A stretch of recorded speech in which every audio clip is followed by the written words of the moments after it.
नमस्कार। आज की संध्या में फिर आप सबों की सलामती की कामना करता हूँ। प्रभु यीशु मसीह के मधुर मीठे नाम में आप सबों को नमस्कार कहता हूँ। आज के दिन में हम लोग एक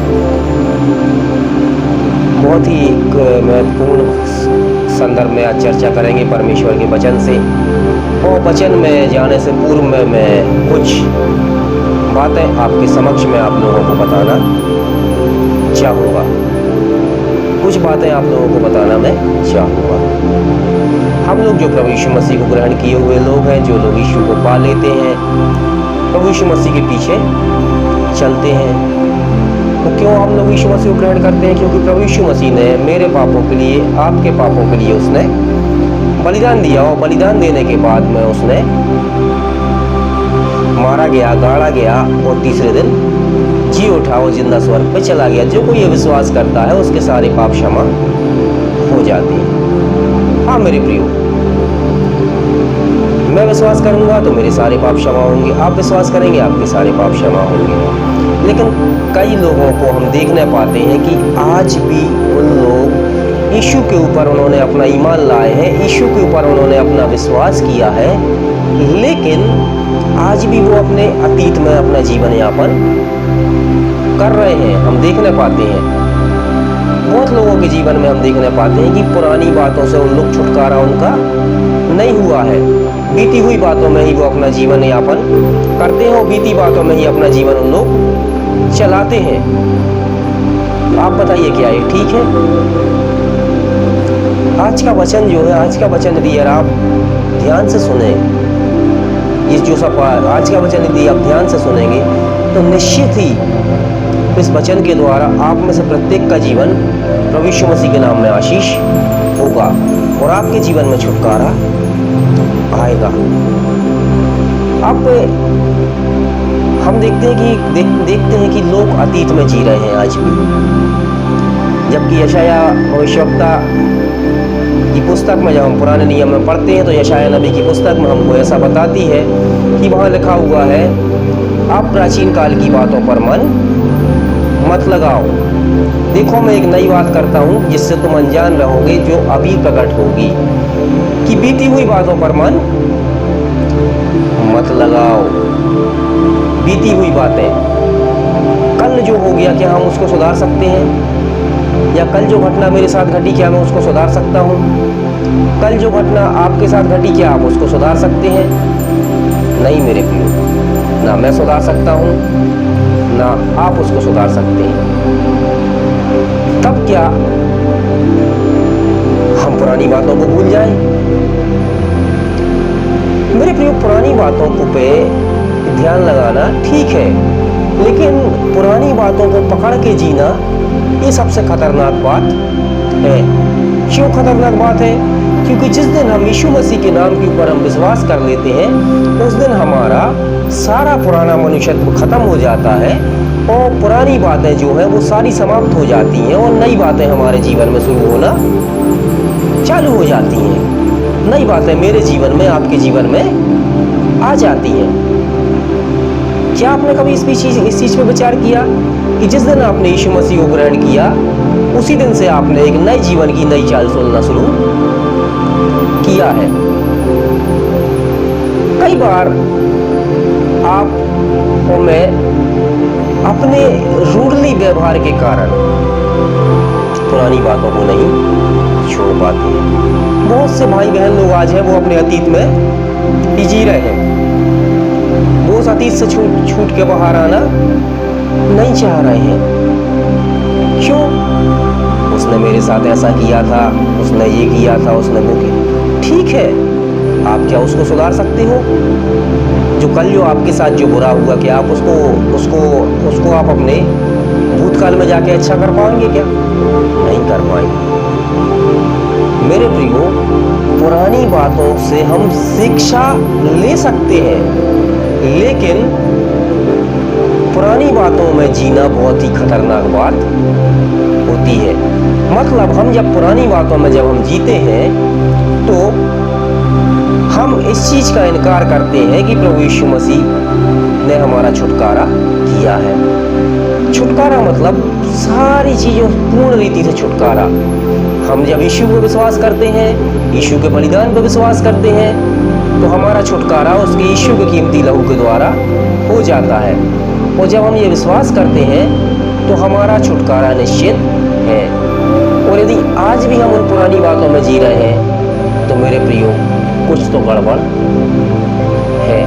आज हम बाइबल में से एक बहुत ही सुंदर से वचन पर आज हम चर्चा करने वाले हैं। आज हम चर्चा करेंगे प्रेरितों के काम की पुस्तक, उसका 16 अध्याय, उसकी 31वीं आयत, जहां इस प्रकार से लिखा हुआ है, उन्होंने उससे कहा, तू विश्वास कर, तू प्रभु यीशु पर विश्वास कर, तो तू और तेरा घराना उद्धार पाएगा। हाँ मेरे प्रियो, इसके पहले हम देखते हैं बहुत ही सुंदर सी घटना वहां पर घट रही है। पौलुस और सीलास जेल में है। वो जेल में उनको डाल दिया गया है, उनकी कोई गलती नहीं है, लेकिन जेल में रहते हुए भी उनका जो एटीट्यूड है वो परमेश्वर के प्रति सकारात्मक है, लोगों के प्रति सकारात्मक है। उन लोग प्रार्थना कर रहे हैं जेल में, वो लोग आराधना कर रहे हैं। बाइबल हमें ऐसा बताती है कि जब पौलुस और सीलास जब जेल में थे, तो जेल में जब उन लोग आधी रात के समय परमेश्वर का धन्यवाद दे रहे थे, प्रभु की आराधना कर रहे थे, तो सारे बंधन खुल गए। किसके बंधन खुल गए? पौलुस और सीलास के बंधन नहीं खुल गए मेरे प्रियो। पौलुस और सीलास के साथ में सारे कैदियों के बंधन खुल गए। और ये पौलुस पता है कौन था? ये पौलुस था शाऊल। जो कोई यीशु मसीह पर ईमान लाता था, यीशु मसीह के पीछे चलता था, ये उसको मारता था, पीटता था, घसीटता था। और यहाँ तक कि स्तिफनुस को नामक व्यक्ति को लोगों ने पथरवा करके मार डाला था, उसकी हत्या में भी ये शामिल था। ये मार्ग में जा रहा था तो एक दिन यीशु मसीह से इसकी भेंट हुई। प्रभु यीशु मसीह ने इसको दर्शन दिया और कहा, हे शाऊल तू मुझे क्यों सताता है? और उसके बाद इसका जीवन मेरे प्रियो ऐसा बदला कि ये वापस इसने बीती बातों पर ध्यान नहीं लगाया। और यही पौलुस कुरिन्थियों की पत्री में लिखता है, दूसरा कुरिन्थियों 5 उसका 17 में लिखता है, सो यदि कोई मसीह में है तो वो नई सृष्टि है। इसने अनुभव किया था मेरे प्रियो पौलुस ने, इस यदि मसीह में है हमें, तो हमारे सारे पुरानी बातें, सारे पुराने पाप गुना यीशु के नाम में धुल जाते हैं और हम यीशु के नाम में हम निजात पाते हैं। यदि अगर हमारी पुरानी बातें आज भी हमारे संग में चल रही है, हमारी पुरानी बातें आज भी हमारे जीवन में है, तो निश्चित ही मेरे प्रियो ये बाइबल की का जो वचन है कि तू विश्वास कर, तो तू यीशु के नाम पर विश्वास कर, तो तू और तेरा घराना उद्धार पाएगा, ये चीज आपके जीवन में नहीं हो पाएगी। क्यों नहीं हो पाएगी?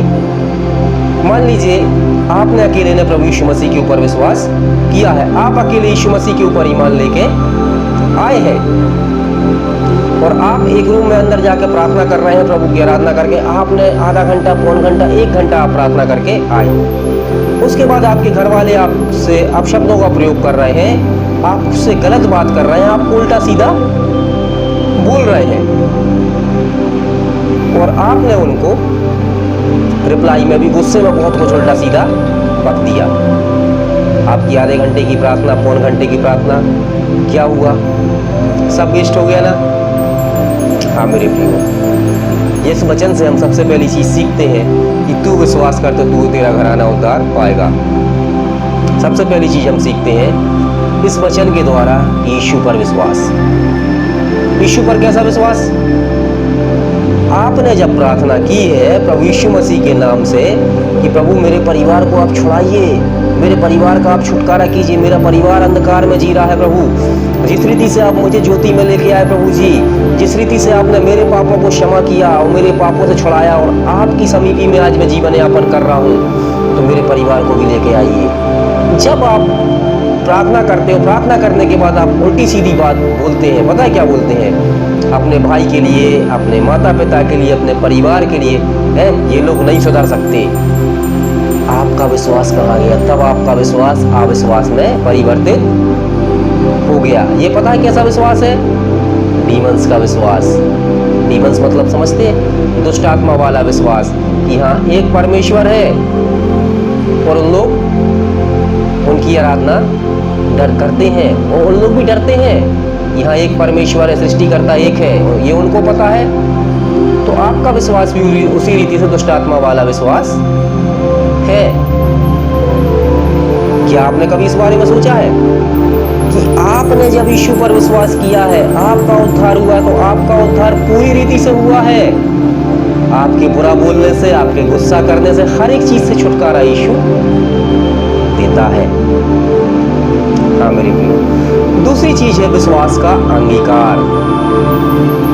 हम पौलुस और सलास के जीवन से हम देख न पाते हैं कि उन्होंने विश्वास का अंगीकार किया। कोई व्यक्ति वहां से भागा नहीं, भागा ना। परमेश्वर को उनको विश्वास था कि जिस रीति से परमेश्वर ने उनको छुड़ाया है, बंधन उनके खुल गए, उसी रीति से परमेश्वर उनको वहां से सुरक्षित लेके जाएगा। जब वो जेलर अपने आप को मारने लगा, तब वहां से पौलुस कहता है, हे सज्जन, अपने आप को हानि न पहुंचा, हम में से कोई नहीं भगा है, हम में से सारे कैदी यहीं पे हैं। तब उस जेलर ने कहा, मैं क्या करूं, उस सज्जनों में उद्धार पाने के लिए क्या करूं? पौलुस ने कहा, तू विश्वास कर तो तू वो तेरा घराना उद्धार पाएगा। हाँ मेरे प्रियो, उसने सारे घराने सहित विश्वास किया और यीशु मसीह के नाम का बपतिस्मा लिया। आज के दिन में आपने भी यीशु मसीह के नाम का बपतिस्मा लिया है, यीशु के नाम पर विश्वास किया है, लेकिन आप अपने पुराने मनुष्यत्व से बाहर नहीं आए हैं, तो आपके परिवार का छुटकारा नहीं होगा। क्यों नहीं होगा? कि आपकी एक गवाही मेंटेन होनी है। पौलुस और सलास की हम गवाही वहां देख पाते हैं कि विश्वास का अंगीकार करके उन्होंने, तीसरी बात जो हम देखते हैं, एक अच्छी गवाही परमेश्वर के प्रति विश्वास में, कि उनके बंधन खुल गए लेकिन उन लोग भाग नहीं रहे हैं। चाहते तो उन लोग वहां से भाग सकते थे, लेकिन उन लोग वहां से एक भी व्यक्ति नहीं भागा। क्यों नहीं भागा? परमेश्वर की उपस्थिति उनके जीवन में थी। मेरे प्रियो, जब परमेश्वर की उपस्थिति आपके जीवन में रहती है, तब आप बोलने से पहले सोचते हैं। यदि आप प्रार्थना करते हैं तो किसी को बुरा भला आपसे कुछ, किसी ने कुछ बोला हो, आपने उसको तुरंत में रॉन्ग एटीट्यूड में, आपके गलत नेचर के कारण, आपके गलत व्यवहार के कारण उसने ठोकर खाई, तो मेरे प्रियो, हमारे जीवन में गड़बड़ है, आपके जीवन में गड़बड़ है। यदि अगर आप चाहते हैं कि ये वचन आपके जीवन में पूरा हो, तो तीसरी चीज आपको गवाही महत्वपूर्ण है, और चौथी चीज प्रार्थना। इसी वचन में हम देखते प्रार्थना। हम यीशु मसीह को देखते हैं, जब हम वचन पढ़ते हैं, नया नियम में हम पढ़ते हैं, तो प्रभु यीशु मसीह प्रत्येक भोर प्रार्थना करने चला जाता था, जब उसको अकेले समय मिलता था। मैं ये नहीं कह रहा हूँ कि सुबह में ही प्रार्थना करना, जब आपको समय मिलता है, समय निकाल के प्रार्थना करना है। हर एक छोटी से छोटी और बड़ी से बड़ी चीज के लिए प्रार्थना करना है। और सबसे अंतिम बात जो हम यहाँ सीखते हैं, परमेश्वर का वचन। मेरे प्रियो, जब प्रभु यीशु मसीह की परीक्षा हुई, तो उसने शैतान से क्या कहा? लिखा है, तू अपने प्रभु, अपने परमेश्वर की परीक्षा ना कर। लिखा है कि मनुष्य केवल रोटी से ही नहीं वरन परमेश्वर के वचन से जीवित होगा। कहाँ लिखा है? वचन में, बाइबल में लिखा है। हमको वचन का अध्ययन करना है। ये वचन हमारे जीवन में रहेगा, तब हम, शैतान जब भी आपके पास आएगा या मेरे पास आएगा, तब हम आसानी के साथ वचन के द्वारा शैतान को काट पाएंगे। जिस रीति से यीशु मसीह ने शैतान को कैसे हराया? वचन के द्वारा। उनके अंदर वचन था। आज हमने इस वचन के द्वारा सबसे पहली चीज विश्वास, दूसरी चीज विश्वास का अंगीकार, तीसरी चीज गवाही, चौथी चीज प्रार्थना, और पांचवी चीज वचन। मेरे प्रियो, ये मुट्ठी जब बंधी है, तो ये बंधी मुट्ठी कोई नहीं खोल सकता। क्यों? विश्वास है, विश्वास का अंगीकार है, प्रार्थना है, गवाही है, वचन है, ये सारी चीज़ें जब हमारी ऐसी रहेगी तो ये स्ट्रॉन्ग रहेगा। आपने देखा एक बॉक्सर किसी को एक पंच मारता है तो जब उसका पंच मारता है तो एक पंच में ही वो ढेर हो जाता है। इस रीति से जब ये सारी चीज़ें मेरे जीवन में और आपके जीवन में होंगी तो ये वचन मेरे घर में और आपके घर में निश्चित ही पूरा होगा कि तू विश्वास कर दो तू और तेरा घराना उद्धार पाएगा। हाँ मेरे प्रियो, सोचना आपको है। यदि आपके जीवन में ये सारी चीज़ें होती हैं, आपके परिवार का उद्धार नहीं हुआ है, आपके पास रॉन्ग एटीट्यूड है, आप जरा सी बात में गुस्सा हो जाते हैं, किसी को उल्टा सीधा बोल देते हैं, तो मेरे प्रियो हमको सुधार लाने की आवश्यकता है। आइए हम छोटी सी प्रार्थना करें। जीवित खुदावन, हमने आज देखा प्रभु कि आपके वचन के द्वारा प्रभु जी की यदि हम यीशु आप पर विश्वास करते हैं तो मैं और मेरा घराना उद्धार पाएगा। ये वचन सुनने वाले जो विश्वास करते हैं तो ये और इनका घराना यीशु आपके नाम में उद्धार पाएगा। तो उसके लिए मेरे परमेश्वर प्रभु जी हमने देखा विश्वास का अंगीकार प्रभु, गवाही, प्रार्थना, वचन। हाँ मेरे प्रभु, ये सारी चीज़ें हमारे जीवन में होना चाहिए प्रभु। तो परमेश्वर हम आपसे प्रार्थना करते हैं जो लोग ये वचन सुनते हैं उनका जीवन आशीषित हो प्रभु, और हर एक के जीवन में प्रभु छुटकारा आए, हर एक के परिवार में यीशु इस वचन के द्वारा सुनने के द्वारा वो और उनका परिवार उद्धार पाए प्रभु जी, ऐसी दया कीजिए। परमेश्वर धन्यवाद करते हैं और आगे के समय को आपके हाथ में देते प्रभु जी। प्रार्थना का जीवन दीजिए, वचन का जीवन दीजिए प्रभु। धन्यवाद के साथ प्रार्थना यीशु आपके नाम मांगते हैं, आमीन। आप सबों को जय मसीह की। प्रभु आपको इस वचन के द्वारा आशीष करे और निश्चित ही आप और आपका घराना प्रभु यीशु मसीह के नाम में इस वचन के द्वारा सुने और आशीष पाएँ और आपका छुटकारा हो, आपके परिवार का उद्धार प्रभु यीशु मसीह के नाम में हो। परमेश्वर की सारी आशीषें आप और आपका परिवार प्राप्त करें। जय मसीह की।